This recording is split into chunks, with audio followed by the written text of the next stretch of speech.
Assalamualaikum warahmatullahi wabarakatuh. Selamat pagi, siang, sore, malam, Ibu Bapak dosen. Perkenalkan, nama saya Andi Muhammad Khairullah. Saya dari kelas SI 301 dengan NIM 240101010045.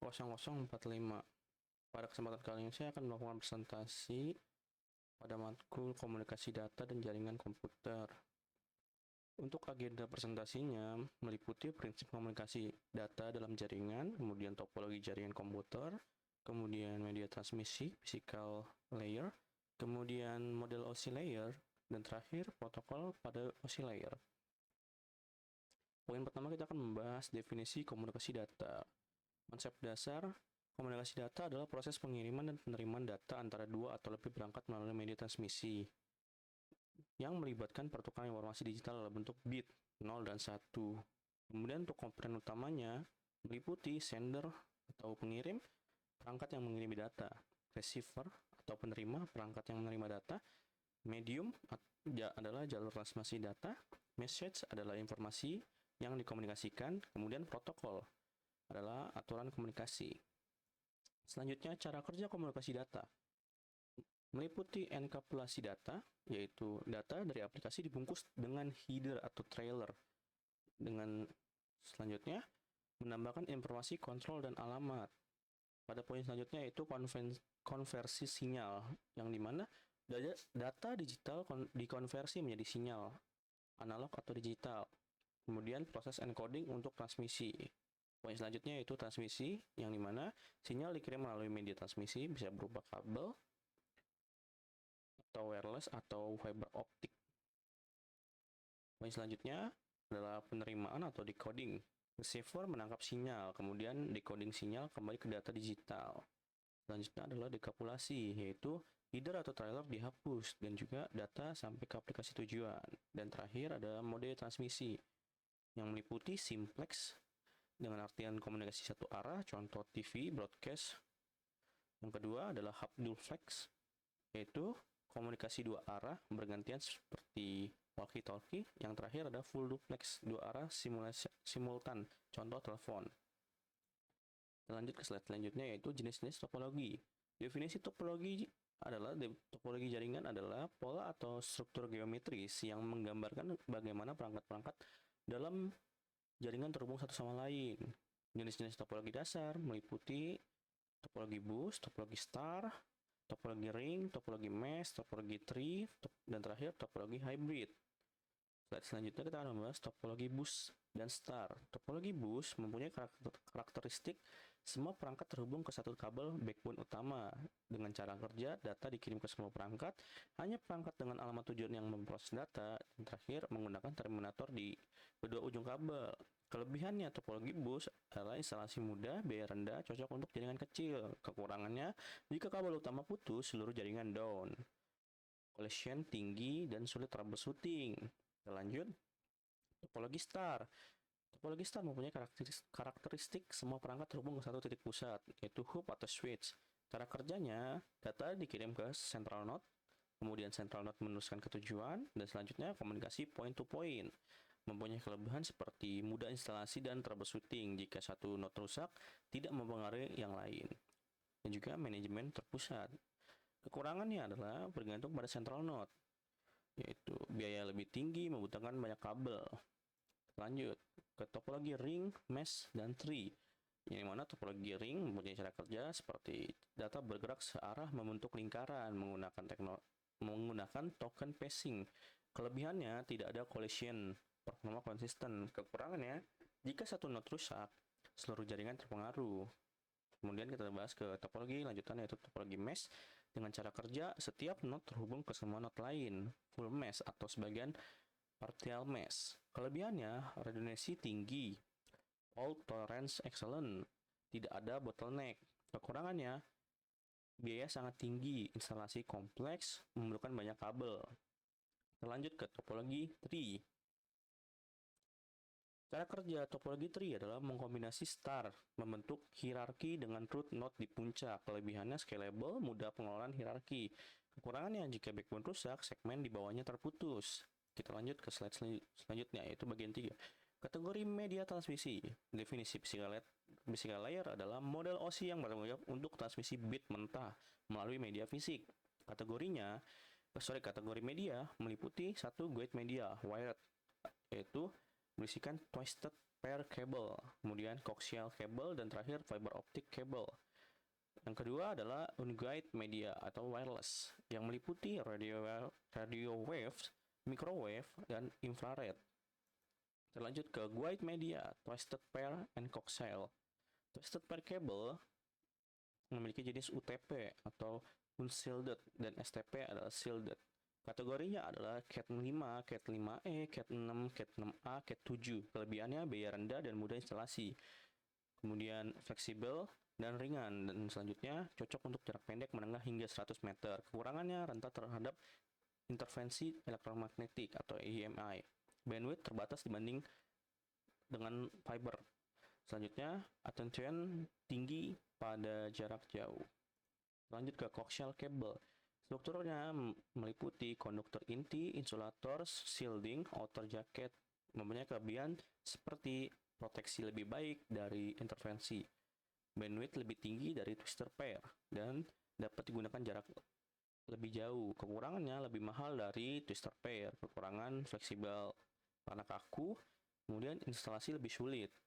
Kita lanjut ke fiber optic dan wireless. Fiber optic cable mempunyai jenis seperti single mode atau jarak jauh dan multi mode adalah untuk jarak pendek. Prinsipnya, transmisi data menggunakan cahaya atau pulsa optik. Kelebihannya, bandwidth sangat tinggi, hingga Gbps sampai terabyte per second. Kemudian, imun terhadap EMI. Selanjutnya, jarak transmisi sangat jauh, puluhan kilometer. Dan selanjutnya, keamanan tinggi, sulit disadap. Selanjutnya, attenuation sangat rendah.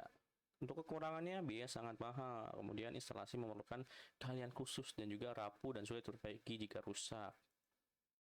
Lanjut ke wireless, unguide media, yaitu radio waves yang berisikan WiFi, Bluetooth, jarak pendek dan menengah, microwave, point-to-point, satelit dapat digunakan untuk jarak jauh, infrared, seperti remote control, jarak yang sangat pendek, line of sight. Kelebihan wireless yaitu mobilitas tinggi, instalasi cepat, dan cocok untuk area sulit dijangkau kabel. Kemudian kekurangannya, keamanan lebih rendah, rentan intervensi, bandwidth terbatas, dan pengaruh cuaca. Lanjut ke pengenalan OSI layer, itu untuk bagian 4. Definisi OSI atau Open System Interconnection yaitu model referensi standar yang dikembangkan oleh ISO untuk menjelaskan bagaimana data ditransmisikan dalam jaringan komputer. Model ini membagi proses komunikasi menjadi 7 layer yang berbeda. Tujuan model OSI adalah standarisasi protokol jaringan, kemudian memudahkan troubleshooting, dan selanjutnya mendukung interoperabilitas antar vendor, dan selanjutnya memisahkan fungsi-fungsi jaringan. Kita lanjut ke pengenalan OSI layer.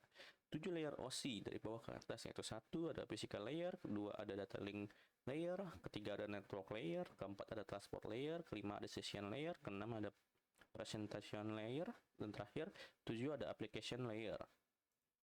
Proses data layer 1 sampai 3 lower layers. Layer 1 yaitu physical layer, fungsinya adalah transmisi bit mentah 0 dan 1 melalui media fisik. Proses datanya meliputi menentukan karakteristik listrik, mekanik, dan fungsional. Kemudian konversi data ke sinyal, itu encoding. Dan terakhir sinkronisasi bit. Untuk unit datanya bersifat bit, perangkatnya meliputi hub, repeater, kabel, konektor, dan contohnya voltage level, pin layout, dan timing.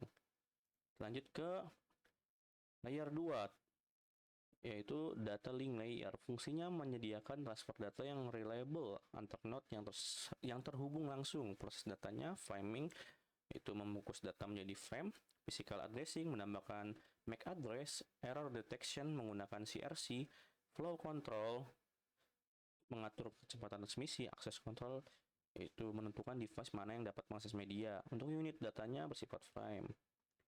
Kemudian perangkatnya meliputi switch, bridge, dan niche. Kemudian selanjutnya adalah sublayer, LLC atau logical link control, dan MAC atau media access control. Lanjut ke layer 3 atau network layer. Fungsinya adalah routing and forwarding paket antar network yang berbeda. Proses datanya meliputi logical addressing, itu menambahkan IP address atau source atau destination. Kemudian routing, menentukan jalur terbaik. Selanjutnya packet switching, untuk memecah data menjadi packets. Dan terakhir adalah fragmentasi dan assembly. Unit datanya bersifat paket. Kemudian perangkatnya meliputi router, layer 3 switch. Selanjutnya protokolnya meliputi IP, CMP, RP, OSPF, BGP. Selanjutnya layer 4, yaitu transport layer. Fungsinya menyediakan transfer data yang reliable end-to-end. Kemudian proses data meliputi segmentasi data dari session layer, service point addressing, port number, source, and destination.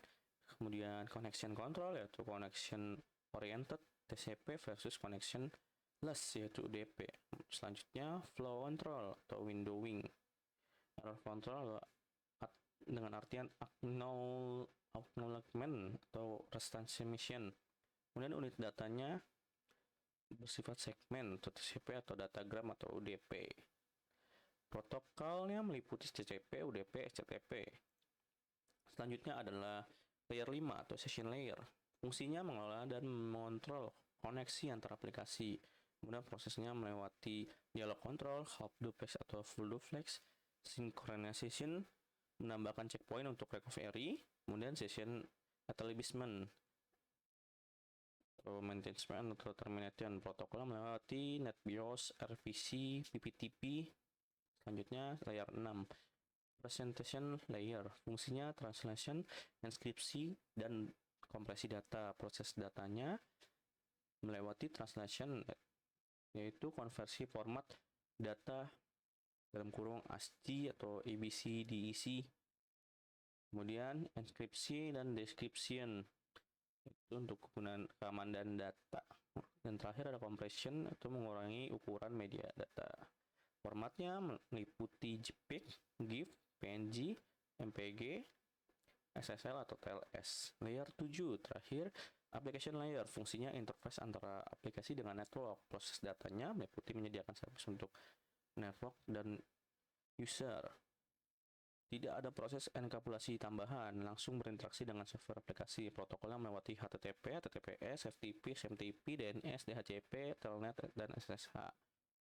Selanjutnya, kita akan ke bagian 5, yaitu protokol layer 1-4. Layer 1 atau physical, berisikan Ethernet Physical Standards 10 base MIN-T, 100 base MIN-TX, 1000 base MIN-T.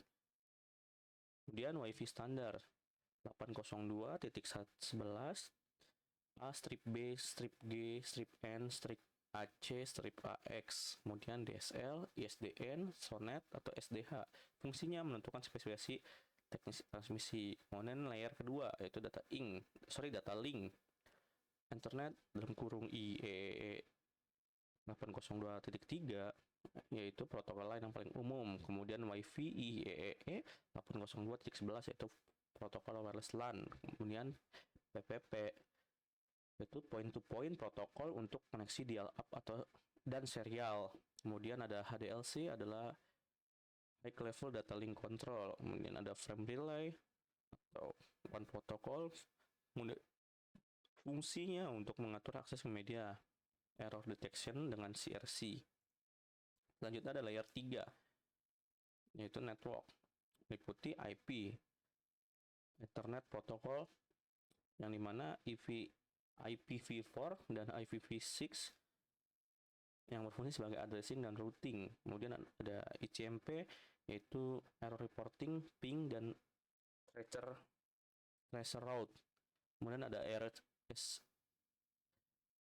RRP, itu mapping IP ke MAC address. Kemudian ada GMP, multicast group management. Dan selanjutnya ada routing protocol yang berisikan OSPF, yaitu open source path fields.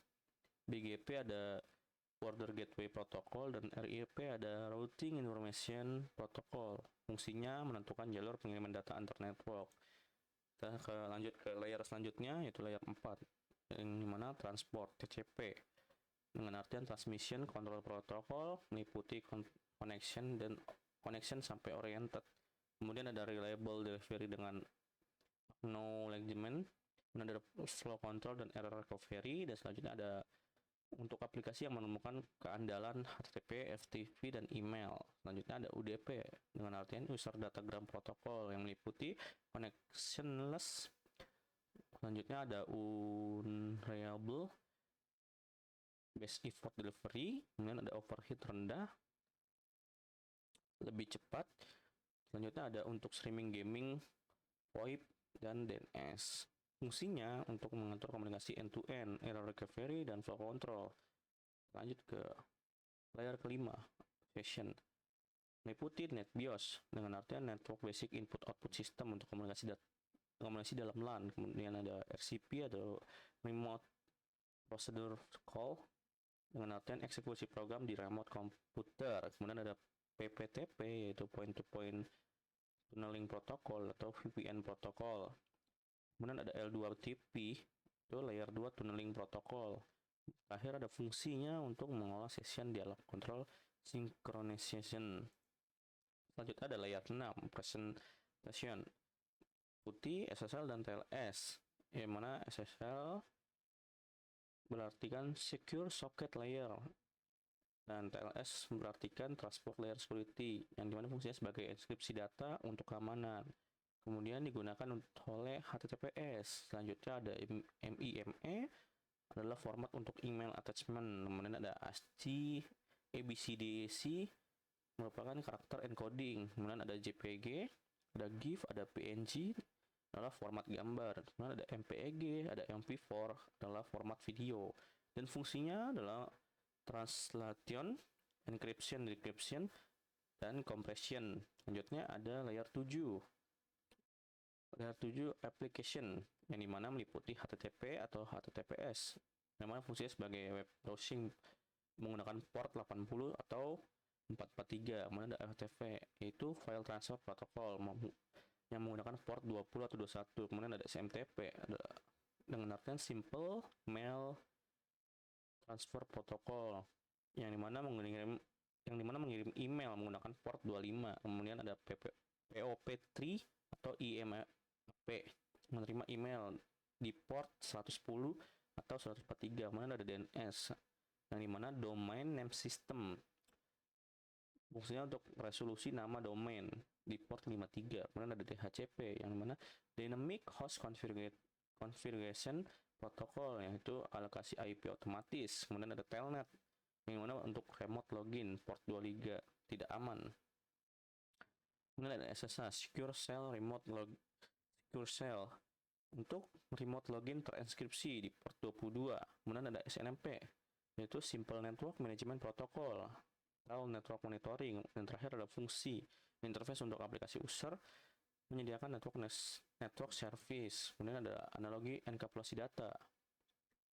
Proses enkapsulasi atau pengiriman top to bottom meliputi satu, application menuju ke presentation, kemudian ke session atau data.